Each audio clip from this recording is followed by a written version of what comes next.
తోటి మాట్లాడదాం. అమర్నాథ్ గారు నమస్కారం అండి. నమస్తే అండి.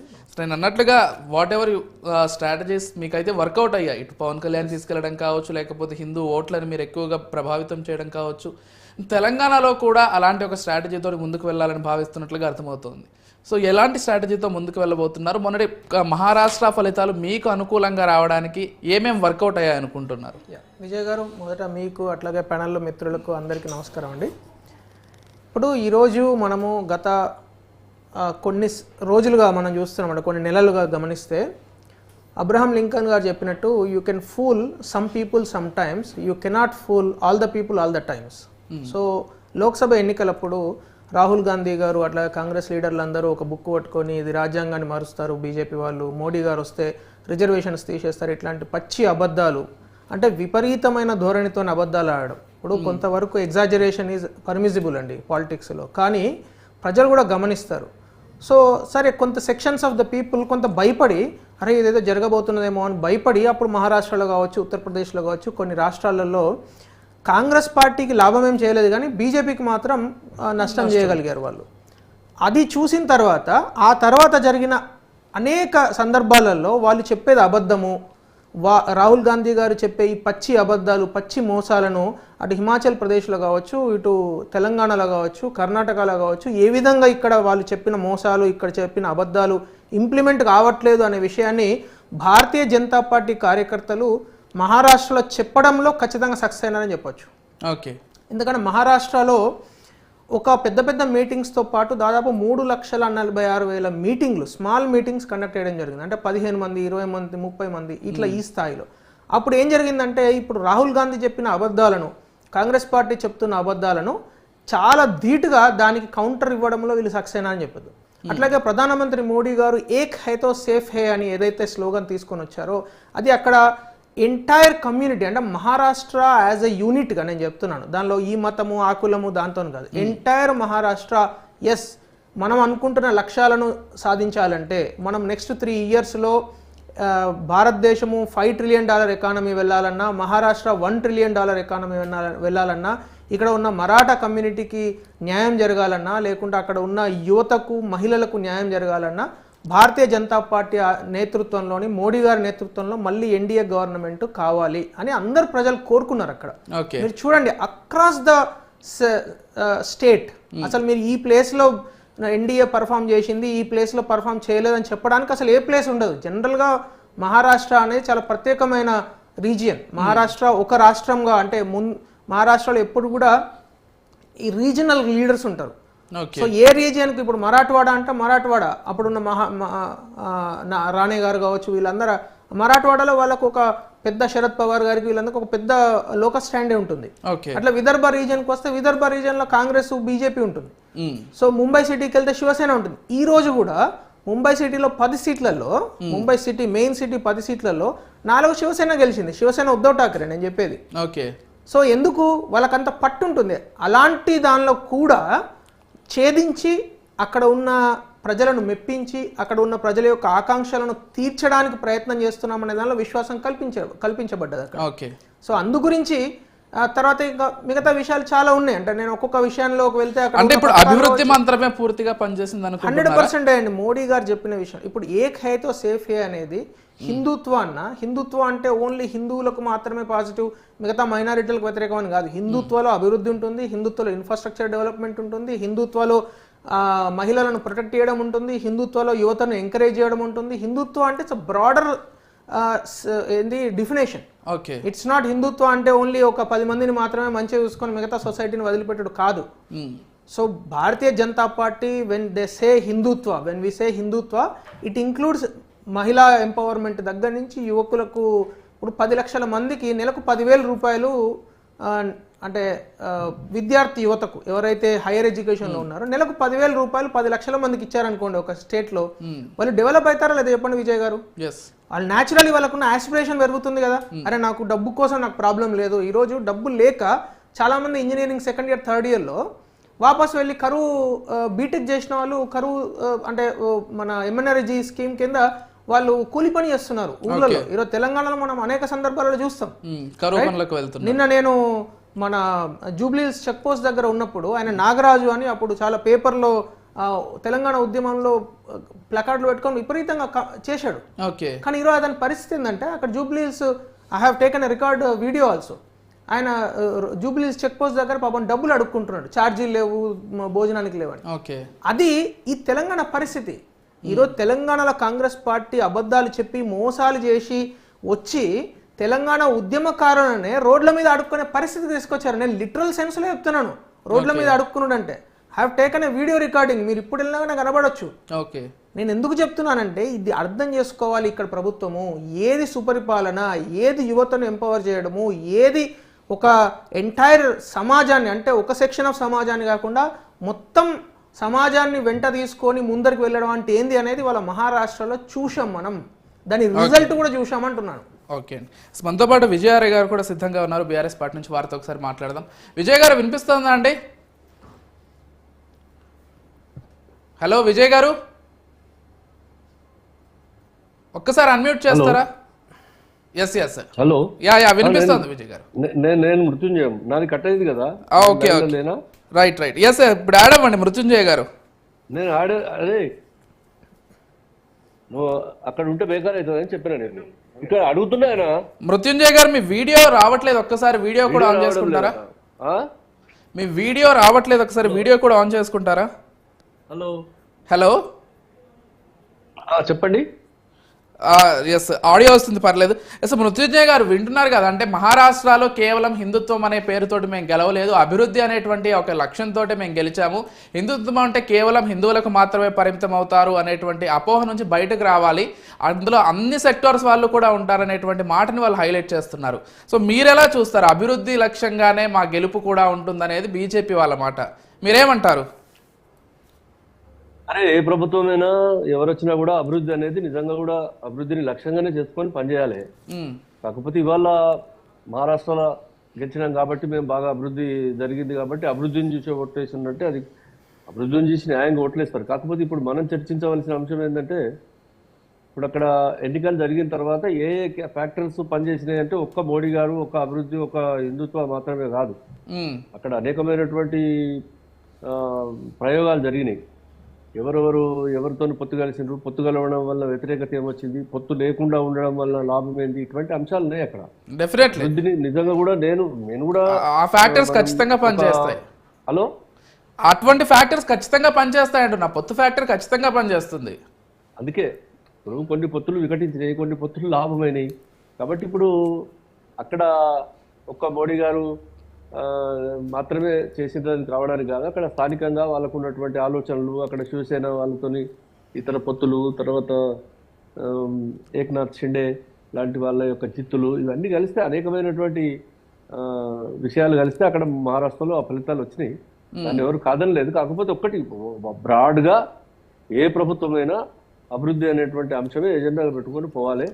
కాకపోతే చివరికి ప్రజలు నిర్ణయం చేస్తారు అభివృద్ధి జరిగిందా లేదా అనేటువంటి విషయాన్ని. ఇవాళ ఉన్నాం కాబట్టి ఇవాళ దీని రిజల్ట్ ఎప్పుడు వస్తుంది? దీన్ని మళ్ళీ ఒక 5-4 సంవత్సరాల తర్వాత మళ్ళా ఎన్నికలకు పోయినప్పుడు ఆ ప్రభుత్వాలు ఏం పని చేసినాయి, ఏం చేయలేదు అనేది వస్తాయి. తర్వాత ఇప్పుడు అధికారంలో ఉన్నటువంటి ప్రభుత్వం ఎంత చేసినా కూడా కొంత ఇబ్బందికరంగానే ఉంటుంది. బ్రాడర్ సెన్స్లో చూస్తే ఏదైనా కూడా నేను అభివృద్ధిని విస్మరించి ప్రభుత్వాలు రాజ్యం చేయాలని చెప్పి చేస్తే లాభం అవుతుందని నేను అన్నాను. కానీ దీనికి అనేకమైనటువంటి రాజకీయ కోణాలు ఉన్నాయి. తెలంగాణ విషయం మాట్లాడుతున్నారు. తెలంగాణ విషయం మాట్లాడితే తెలంగాణలో ఇప్పుడు ఉన్నటువంటి పరిస్థితులు, గతం లోపల ఉన్నటువంటి పరిస్థితులలో మిత్రుడు చెప్పిండు. ఇప్పుడు అక్కడ తెలంగాణ ఉద్యమకారులు నిచ్చబెత్తుకొని అడుక్కునేటువంటి పరిస్థితులు ఉన్నాయి. ఇప్పటి ప్రభుత్వం కూడా ఇది గమనించాలని చెప్పి వాస్తవమే. అప్పటి తెలంగాణ ఉద్యమము లోపల పనిచేసినటువంటి శక్తులు, వ్యక్తులు, తెలంగాణ సమాజం, తెలంగాణ కవులు, రచయితలు, గాయకులు, మేధావులు, విద్యార్థులు, నిరుద్యోగులు, యువకులు, నిరుద్యోగులు, ఇట్లా సబ్బండ వర్ణాలు, కులాలు ఇవన్నీ కలిస్తేనే ఆనాడు తెలంగాణ వచ్చింది. అంతే తప్పగాని ఏదో కేసీఆర్ హంగర్ స్ట్రైక్ చేస్తానో లేకపోతే ఇంకేదో చేస్తానో కాదు. అందుకు కాంగ్రెస్ పార్టీ ఆనాడు సోనియా గాంధీ గారు ఒక నిర్ణయం తీసుకొని ఇవ్వాలనేటువంటి ఆలోచన, ఇవన్నీ వస్తే దాన్ని సక్సెస్ఫుల్గా వాడుకోగలిగినటువంటి వ్యక్తి కేసీఆర్. కాకపోతే 5 సంవత్సరాల కాలం లోపల ఆయన ఈ తెలంగాణ అనేటువంటి పదాన్ని వాడుకోవడానికి కానీ, వినడానికి కానీ, ఉచ్చరించడానికి కానీ భయపడేటువంటి పరిస్థితిని ఆయనే క్రియేట్ చేసుకున్నాడు. అందుకే తెలంగాణ ప్రభుత్వం అనేది కాకుండా ఇవాళ తెలంగాణలో తెలంగాణ ప్రభుత్వం కాదు, భారతీయ రాష్ట్ర సమితి అనేటువంటిది, అంటే తెలంగాణనే అందులోపల నుంచి తొలగేసి తీసేసి బయటకు పంపించేసి బారాస అనేటువంటి పేరు పెట్టుకొని భారతీయ రాష్ట్ర సమితి ప్రభుత్వం తెలంగాణలో ఉన్నదనేటువంటి విధంగా అంత దౌర్భాగ్యకరమైనటువంటి పరిస్థితి అని చెప్పాలి. ఎందుకంటే తెలంగాణ మృత్యుంజయ్ గారు లేకుండా చేసుకోవడం ఒక విషయం అండి, బీజేపీ ఎక్కడైనా ఒకవేళ పొత్తు ఏర్పాటు చేసుకుంటే ఖచ్చితంగా అది సక్సెస్ అవుతుంది అనేటువంటి మాట ఇటీవల ఎన్నికల ఫలితాలను చూస్తే అర్థమవుతోంది.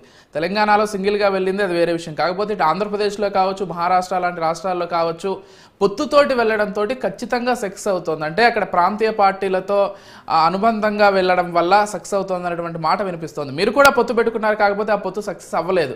ఎలా చూస్తారు ఈ విషయాన్ని? ఇప్పుడు మనం మహారాష్ట్ర ఎన్నికల గురించి, అక్కడ ఫలితాల గురించే విశ్లేషణ చేయాలని అనుకుంటే దానికి అనేక కారణాలు ఉన్నాయి. నేను కూడా కోటి సమాధానాలు, కోటి కార్యక్రమాలు, కోటి విషయాలు చెప్పగలుగుతాను. అది కాదనుకుంటా మనం చర్చ చేయవలసింది. ఇప్పుడు దాని గురించి మాట్లాడితే భారతీయ జనతా పార్టీ పొత్తు సక్సెస్ అయింది. నథింగ్ సక్సీడ్స్ దాన్ సక్సెస్ అని, సక్సెస్ ను మించినటువంటి సక్సీడ్ లేదనేది ఒక ఉన్నది. కాబట్టి ఇప్పుడు వాళ్ళు గెలిచింది కాబట్టి ఎన్ని చెప్పినా చెప్పచ్చు, ఏది చెప్పినా చెప్పచ్చు. అక్కడ పొత్తులు సక్సెస్ అయినాయా లేకపోతే ఇంకేదైనా, ఇవన్నీ విషయాలను మనం ఇప్పుడు దాన్ని మాట్లాడవలసి వస్తే అక్కడ భాష కావచ్చు, అక్కడ ప్రాంతాలు కావచ్చు, విదర్భ, బాంబే సిటీ, తర్వాత ఇంకా ఇతర మహారాష్ట్ర, తర్వాత ఇవన్నీ కూడా అనేకమైనటువంటి దీంట్లోపల ఎన్నో శక్తులు ఒకటైపోయి, ఎన్నో విధానాలు ఒకటైపోయి, ఎంతోమంది ఎన్నో తీర్లు చెప్పినా కూడా అందులో భారతీయ జనతా పార్టీ అందులో ఉండి ఇవాళ విజయం సాధించింది కాబట్టి భారతీయ జనతా పార్టీ గెలిచింది అనేటువంటి పరిస్థితి ఉన్నది.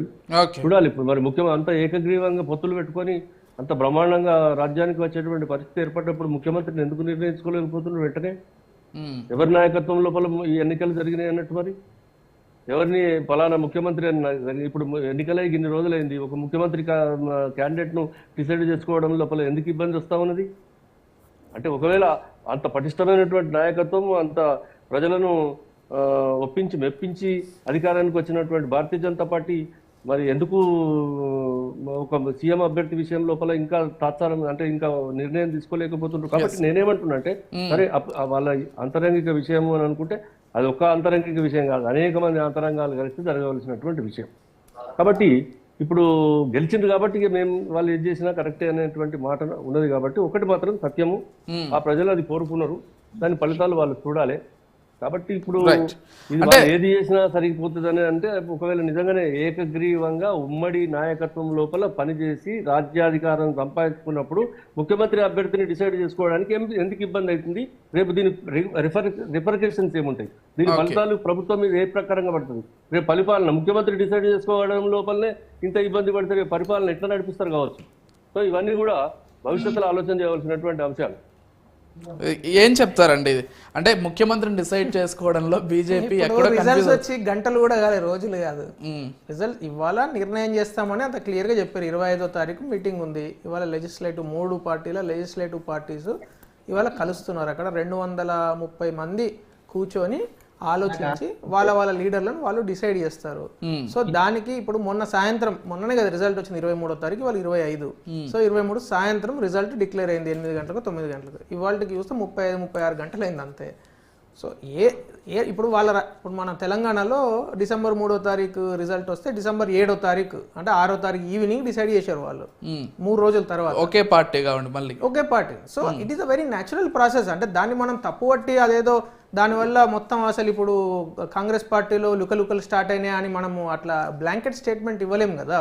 ఇప్పుడు కాంగ్రెస్ పార్టీలో లుకలుకలు స్టార్ట్ కావాలంటే దానికి వేరే వేరే కారణాలు ఉంటాయి. నాట్ బికాజ్ ఏదో 3 రోజులు లేట్ అయింది కాబట్టి లుకలుకలు అని చెప్పలేము. అయితే ఇక్కడ ఒక పాయింట్ మనం అబ్జర్వ్ చేయాల్సిందంటే విజయ్ గారు, ఏదైనా ఒక రాష్ట్రంలో కానీ ఒక కేంద్రంలో కానీ ఎన్నికలు జరిగినప్పుడు మీరు ఏం చెప్తున్నారో అది చెప్పింది ప్రజలు నమ్ముతున్నారా లేదా అనేది చాలా ఇంపార్టెంట్. ఇప్పుడు ఈరోజు అక్కడ తెలుగు కమ్యూనిటీ చాలా పెద్దది మహారాష్ట్రలో, రైట్? దాదాపు 70-80 లక్షల మంది ఉంటారని చెప్తారు. అట్లాగే తమిళ్ కమ్యూనిటీ కూడా పెద్దది. అక్కడ బీజేపీ నుంచి ముంబై సిటీలో తమిళ్ సెల్వన్ అని ఒక ఆయన ఎమ్మెల్యే కూడా గెలిచారు, 2వ సారి ఇన్ఫ్యాక్ట్. సో అట్లా తెలుగు నుంచి ఇప్పుడు మన పవన్ కళ్యాణ్ గారు, ఫర్ ఎగ్జాంపుల్, పవన్ కళ్యాణ్ గారు అక్కడ వెళ్ళి అసలు ఏ విధంగా తెలంగాణలో కర్ణాటకలో ఘోరంగా విఫలమైంది కాంగ్రెస్ ప్రభుత్వము, ఎలాంటి అబద్ధాలు చెప్పి వీళ్ళు పదవులలోకి వచ్చిన తర్వాత ఎంత ఘోరంగా వీళ్ళు అసలు అంటే ప్రజల యొక్క ప్రజా పాలనను విస్మరించారు. ఎందుకంటే మృత్యుంజయం గారు చాలా సంవత్సరాలుగా మా అందరికి తెలిసిన సీనియర్ నాయకుడు వాళ్ళు. అవును, వారు తెలంగాణ ఉద్యమకారుడు కూడా. అలాంటిది ఇప్పుడు వారు కూడా అంటారు, వారు కూడా యాక్సెప్ట్ చేయరు కొన్ని విషయాలను. ఇప్పుడు ఆయన లగచర్లలో ముఖ్యమంత్రి గారు బ్రదర్ ఏ కెపాసిటీతో వెళ్ళి మాట్లాడతారండి అక్కడ?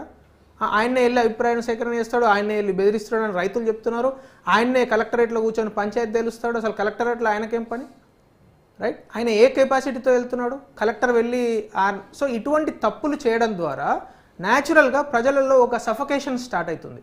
ఇప్పుడు అక్కడ ఉద్ధవ్ ఠాక్రే ఉన్నప్పుడు కరోనా వచ్చింది. కరోనా వచ్చినప్పుడు ఉద్ధవ్ ఠాక్రే సీఎం, ఘోరంగా విఫలమైనారు వాళ్ళు. మొత్తం దేశంలో హయ్యెస్ట్ డెత్స్, హయ్యెస్ట్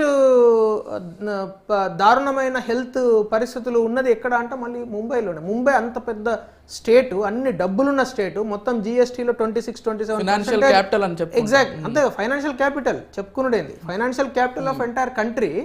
మన దేశంలో ఒక మెజారిటీ ఆఫ్ జిఎస్టీ జీడిపి ఉండే రాష్ట్రము, అక్కడ రాష్ట్రంలో నువ్వు కనీస సౌకర్యాలను కల్పించలేకపోతున్నావు, వ్యాక్సిన్స్ టైంకు అందించలేకపోతున్నావు. ఏక్నాథ్ షిండే గారు శివసేన నుంచి బయటకు వచ్చి గవర్నమెంట్ ఫామ్ చేసినప్పుడు, ఆయన ముఖ్యమంత్రి అయినప్పుడు ప్రజలైనా ఎందుకు ఆదరించారు? ఎందుకంటే నువ్వు ఫెయిల్ అయినా వాటి ఆదరించారు. Okay let me say this. ఇక్కడ మీరు షిండేనే ఏ విధంగా శివసేన నుంచి బయటకు తీసుకురాగలిగారు అనేటువంటి చర్చ, ఇటు తెలంగాణలో కూడా కాంగ్రెస్ విషయంలో అటువంటి ఒక ప్రయత్నం చేయబోతోంది బీజేపీ, అటువంటి ఒక వ్యూహం రచించబోతోంది. మేమెందుకు రచించాలండి అది? ఇప్పుడు షిండే గారికి నచ్చక, అంటే అక్కడ మరాఠా రిజర్వేషన్ గురించి ఆయన పట్టించుకుంటలేడు, అనేక మంది చనిపోతూ ఉన్న మహారాష్ట్ర పీపుల్ ఆయన పట్టించుకుంటలేడు, ముఖ్యమంత్రి ఆయన ఇంట్లోకి వెళ్ళి బయటకు రాడు, ఇలాంటివి చూసే కదా ఏక్నాథ్ షిండే గారు బయటకు వచ్చింది. శ్రీ ఏక్నాథ్ షిండే గారు మొన్న ఏం చెప్పారు? బాల్ ఠాక్రే గారికి నువ్వు బయోలాజికల్గా సన్, అంతేగాని బాల్ ఠాక్రేకి మేమందరం వారి కొడుకులమే, వారి పుత్రులం, మేమందరం మరాఠా యోధులం, అందరమే వారి పుత్రులమే, ఆయన మా అందరికి పితృ సమానుడు అని ఆయన క్లియర్గా చెప్పాడు. అంటే ఎవరిని టార్గెట్ చేయాలి, ఏ విధంగా పరిపాలన అందించాలనేది విజయ్ గారు సింపుల్ అండి. ఈ దేశంలో ఇప్పుడున్న సోషల్ మీడియా కావచ్చు, మీలాంటి అనేక ఛానళ్ళు ప్రజలను ఎప్పటికప్పుడు జాగృతం చేస్తున్నప్పుడు మీరు అబద్ధాలు చెప్పి ఏదో ఒక్కసారి పబ్బం గడుపుతున్నారు, అడ్డిమారి గుడ్డి దెబ్బలో ఒకసారి గెలుస్తారు, అంతేగాని మీరు రిపీట్ చేయలేరు. ఇవాళ భారతీయ జనతా పార్టీ ఒక చోటుకి వెళ్ళిందంటే ఎందుకు రిపీట్ చేయగలుగుతున్నది?